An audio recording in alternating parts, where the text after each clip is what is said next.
Me home nua panyin so ache NPC. Oh sure. Me mo ache. Good. Na cancer ma menchia menchia no for a mo hwe yen e kuma ase. Menchia obi bia na sorry, honorable Adeba kwa me refi yes me kan say ope ba bia omo TZ depa ni wa che da and the constituency. Yes. And there no doubt. Tuesday papa pacho. Nti mechia obia na machia otekoko so na say to the second ne na make say na Ghana mampanyine so ne na panfo nyankopon koso anhira o na omaye nyina hoden fa nhihye o man asemu a esi wo ze kafaba yeah yare hosem I think say barbaric and uncivilized act na akoso e wo ho say ye maami ana ye nana a wanya mfie diokono 90 years na sebi preduasa asumu se de egu ahodo ani emu gidie nti obi di nani ehunu se wei oye beifo se de ya na omokano no she's possessed demon bi ye adwuma wo ne mu ne se ni nti no ye nye ne kra emfiri atiasefo asase so eyare hosem but I think the matter is under investigation. Yes. Police for a dispatch homicide expert say omunko search for sa medrasi na the meka ene say obi amboa a collective effort na ebetimi e de nipa omodi sansem won na ebetimi enye ensetimi aka on Zika police for the two so ne de ma obi anhwe ho zika no de 2000 ne de e from kakra nipa ko no mo just no mo kodi ano but say bia society no so no ne kroni so chere ohun sa the krobo na poverty ne was so in 2000 no is a big money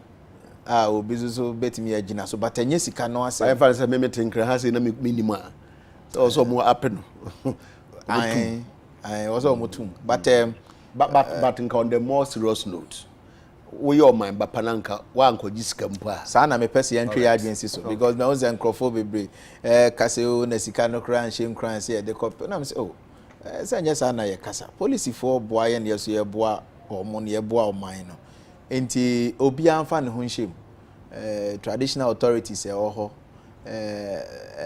local authorities e oho obia mfa ne ho nhyem na yentimi nhwehwe sabi sofo ba odi sa nsemone no ne wona omoma natenase e o kafaba ho nyina no o se yetimi di on tetentete me hu se bi mo adwane but omo adwane a gisi ye kase ye nhwehwe omo wo man we mu onti obia mbo a na emra no ne wondi na se de wo kan no ye limited need to kafaba ye adia edi yenya babesine edi yenya ene sumu ni amamra hodo a emfa mpuntuo ma edi yenya babesine ya ye mra wo man we mu adia omo ye no according to criminal offenses and other related act no mejidi se eye adia eye bone na itia mra soso nti omo mfa ohun ni criminal aspect ne de yensa kan o ebe trial ya ne dro ba bia na ye nyina nim se court no entertain sa religious beliefs ni ade no notwithstanding se wo ji obi ekra esi na bo stone obi to death there serious crime nipa omo perpetrators no engine tum se omo adibone aye bone kese na ekokoso wo mia bi obu a dia bay na ye ka ono mo fa cheme wore mu nyina mo fa ncheme na me pese me kan asem bi kakra ebi e beboa ye we ye Kenya asem na me kan Kenya NPC we Monday 2020 or say a woman we mama no we ngu. So she lived to tell her story. na I'm say abefo no ababe amabe fiti de no okay aba o say a woman who was accused and tortured by her neighbors for allegedly bewitching an 8-year-old boy broke down in tears before an Eldoret court as she narrated her ordeal. Grace Naliaka recounted to the court how she was dragged out of her home and frog-marched to the boy's grave while being caned by a section of her neighbors, her neighbors and the deceased relatives led by a military officer. Wow. The complainant informed Eldoret resident magistrate Diana Milimu that she was accused of being behind the boy's death through witchcraft. We African, Kenya. She said her hands were tightly tied with a rope as she was frog-marched to the graveside while being caned by a group of neighbors led by the military officer in an effort to force her to confess she practiced witchcraft and was responsible for the boy's death. Nti ebroa mwaka say eyewo. Nti mu nim say eyewo no, nti ka say eyewo. Now Naliaka, who told the court that she was a born-again Christian, was testifying in a case in which David Chivuso, the military officer, his brother Augustine Ngaru, and wife Sentry Numukuru, parents of the deceased, have been charged with assault and causing actual bodily harm. The three, whatever, now baby, I am a you has a pan or say. Naliaka tearfully told the court that she was forced to lie on top of the grave, facing skyward, while being flogged for more than 4 hours in a ritual meant to make her face the same fate as the deceased. I was forced by the relative to swallow soil they scooped from the grave as hundreds of villagers watched the drama from afar. Cancer. So they are couple toys and kababwa. Kabinjim. And I put up my woman or more until a story in here. So can where my tough and I put on no more. Your friend Grace Naliaka. Ewo Kenya. They had nipa me san kwa koshia akọ court ba ko ye soja ni. Ena mienu aka no eye abamu abi a wawu. Yes. Ena yesi Grace Naliaka yi ena ode ne bayi akunu. Enti ye do mo akọ court se o ma pria ma me so ma bro na pria no. Na maame na kana asem o court no o kire mu se ye bro no be 4 hours se onka no kure se akoda no ode ne bayi na akunu. Ye bro na ne koto akoda no ne naso ba bi esi akoda no ena ye na to ayya ena nani ehwe wiem o se no ya ade a nyankoma de ayeye obi ayesusu se wa bro obi sa no o se akoda no ba bi owu ye na yesi no ye fa anwea se wondi ni nyina ye nhehye ayye se onye ne se be ye obeka no kure se obefo se ma body tofa abone tofa tie eye ade a edi ebebifo nyapa sansa money we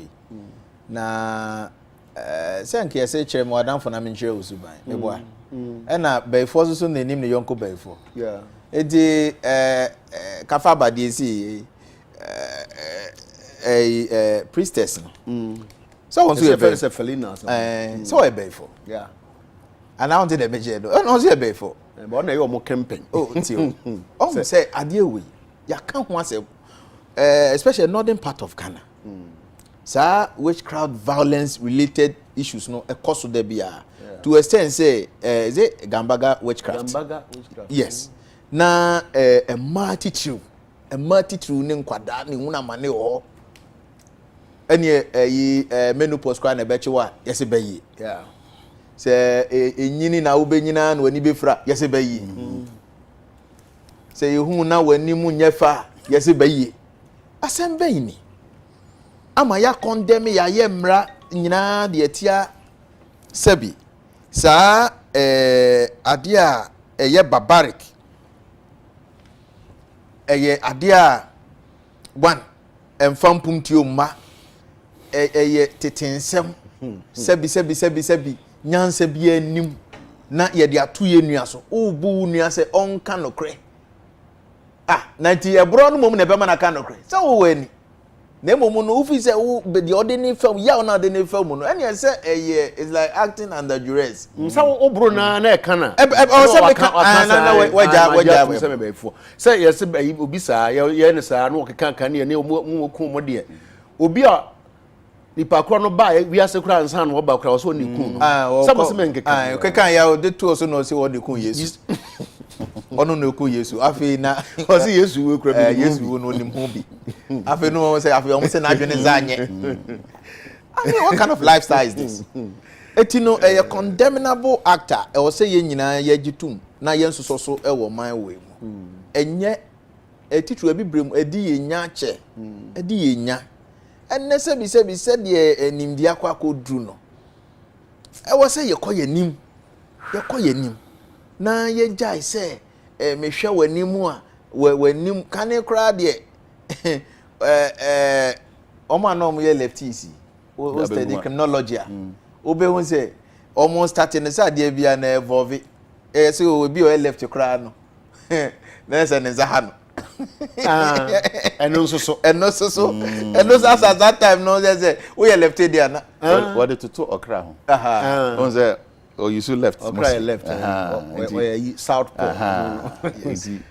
so from that perspective no she say you be force wa formulate you still number right exactly meanwhile e wo so nka ye ball sana nyame ball oh eti ye bese baby a ye nyini ni baby a society na ba bedru no sa niema we ye niema ye mfa nya adwuma ye nsoso so sebi se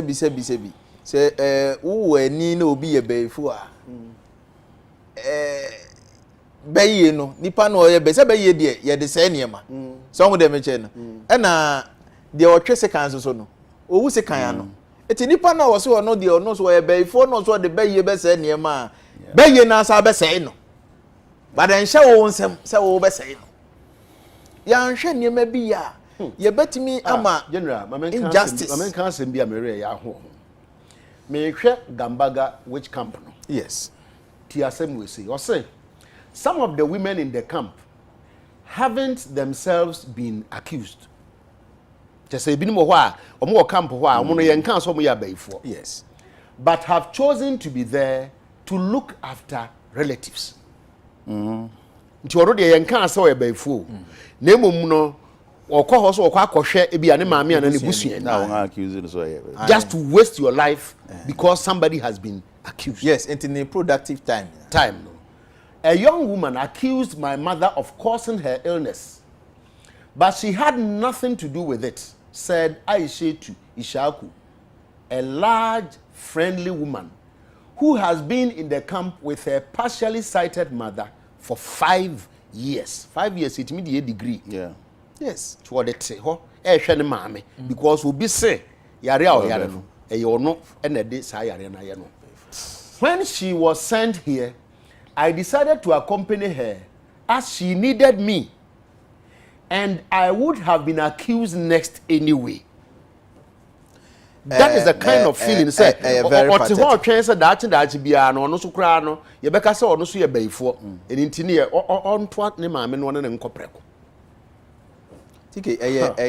Very pathetic.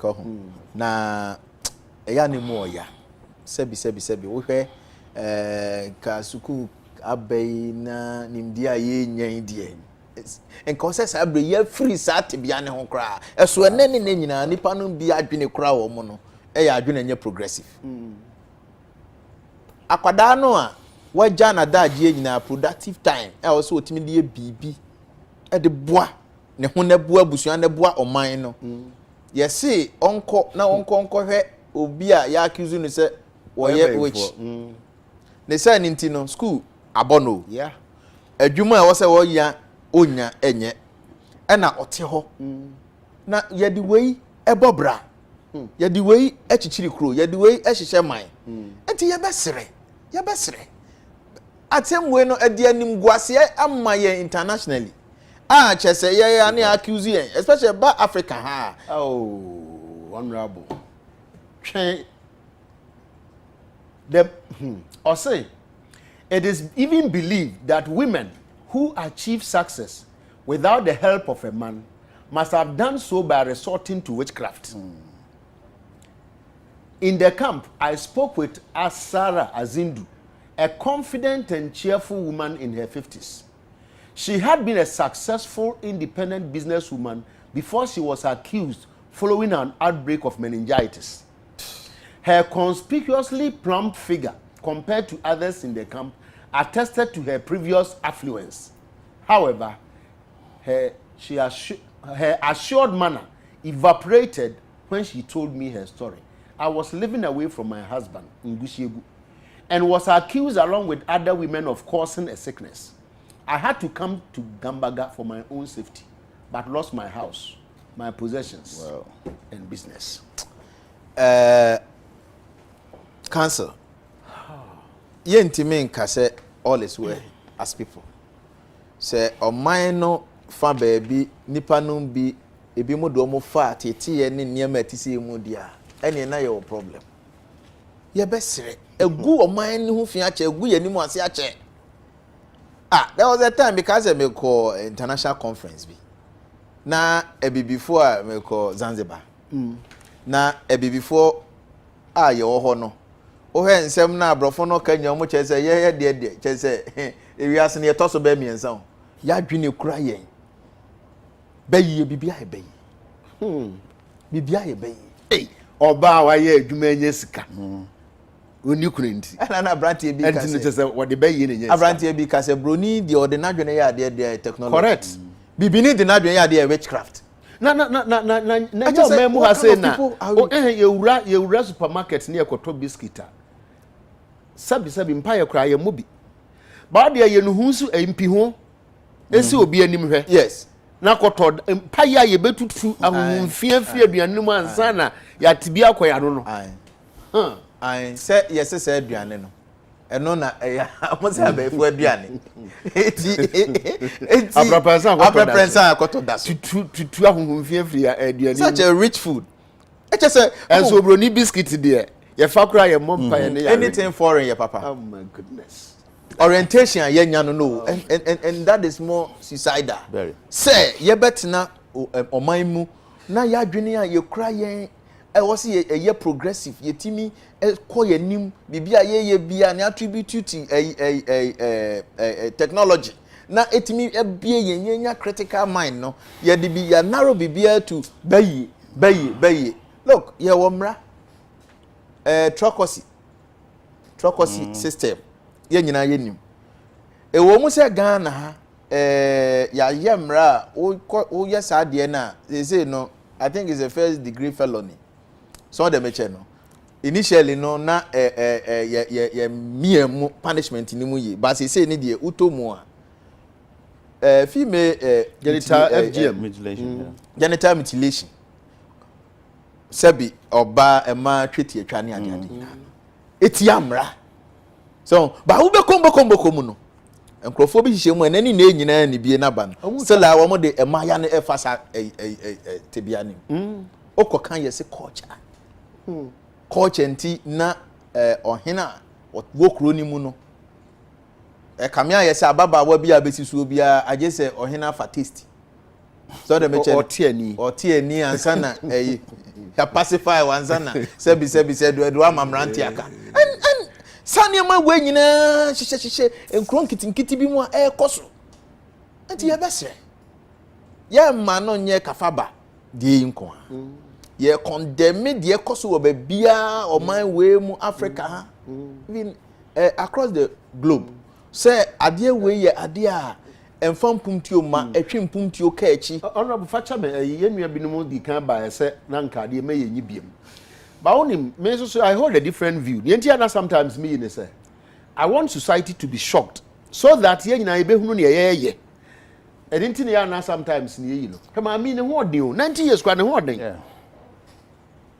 so any papa hey eche say na hwemrantie ne maba wa gina ho hwe omo gina ho hwe no kra no me omo de me omo problem kra che say omo ayere omo and then Emao ɛn sɛ mo bro no yɛ ma o na wa emrantie party say pake moto ya bro no akuna wie nti sebi ba bi animdie duru no eti yama school nkasa nkyerɛ yɛn yama education no and nobody could take and say no mem prema sa ade no nkoso obi agina ho na o okay o platform kɛsie ya da bia o dedicate for education na kyɛ sɛ wa bregu education ya da bia ɛkɔso no nyina no ya bregu enti we no ye se ne fie fo no sɛ omomono ma ye powerless by reason of an intoxicating belief. Yes. Jidie bi eba omu ana abro na ama wa lusu wadwene. The status quo cra now you also be accused of witchcraft. Also so mo be yere. Yes. Ona say ebi na lady no kan o say onim say ono so cra no da bi be ba. So in my mind it is possible say maya e wo krom ho nyina no e wo madwe mu say daachi omu nyine a. Na meningitis ba krom ho a ye de be hye wo mo. Ene covid di am say jama abaifo any papa virus no not you obi nikunu agile no wanya broken heart yes say ne dress nyefe it accuse you say we baifo tina nikunu ja no tina nikunu ja no okay eni nyina so man ya baifo e mema de omunya baifo if this woman was rich like something this wouldn't have happened. Okay. Nate Princess, that I'm so sad. There is this guy with his aunt who, okay, maybe who. Okay, so Kwesin to Wasitiki. We are tired of all this talk.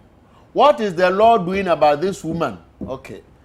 My teacher is supposed to for mass many pamo mokoho. I said no na meka say asem no ye hwehwem. But the bottom line is make cry the narrow no to or more. Omo de abake kan no ne ade the care extending it to branch and mabawa na no mo gina woni nyina sometimes e do ba bia o timi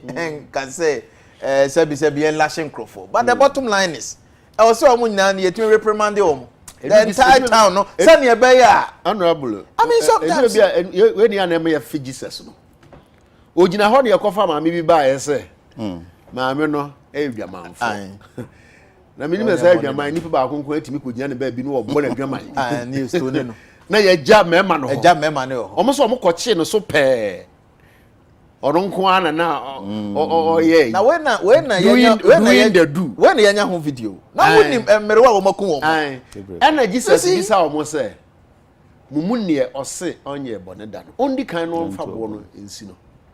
eso mu gina ha no madam ko enye se nani bie ne mra democracy ne ya de ekoso enka mrantie ne maba wa ne titiri no omugina wo ne nyina align ne omunyina na ka twa obi e chimpre kakra na fe town no obi e hunu se the entire town no we at fault asem na kan wa nka ne yi okay ni mumram mate